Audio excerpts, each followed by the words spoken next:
Law of टॅक्सेशनमधला topic आहे no tax shall be levied except by authority of law. तर हा law article 265 मध्ये आहे.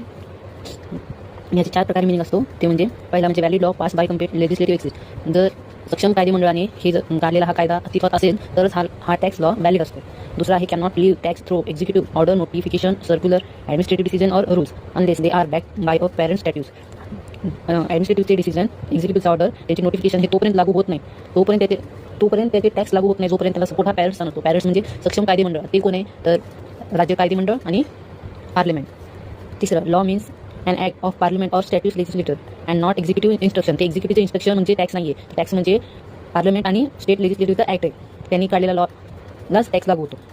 Safe guard to citizen from arbitrator taxation and legislative control over public finance. टॅक्सचे नियम हे सिटीजनला safe guard करतं आणि त्यांच्याकडून जोर जबरदस्ती पद्धतीने टॅक्स गोळा केला जात नाही, ते कंट्रोल केलं जातं बाय लेजिस्लेटिव्ह. आता त्याची इंटिग्रेट म्हणजे त्याचे घटक काय आहे तर त्याचे घटक हे 3. पहिला घटक काय म्हणतं levy of tax must have legal signatures. दुसरा आहे कलेक्शन मस्ट अलाउ. त्याचे इंटिग्रेटेड आहेत ते म्हणजे 3. पहिला आहे levies of tax must have legal sanction. दुसरा आहे collection must also follow law. Tax collect करताना मस्ट फॉलो केला जाणार law.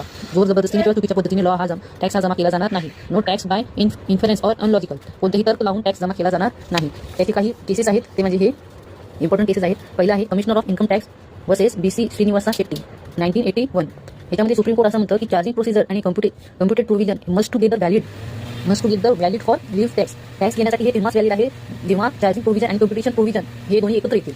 Then article 265 tax must be properly authorise by law. तेव्हाच ते प्रॉपरली ऑथराइज केलेलं मानलं जाईल.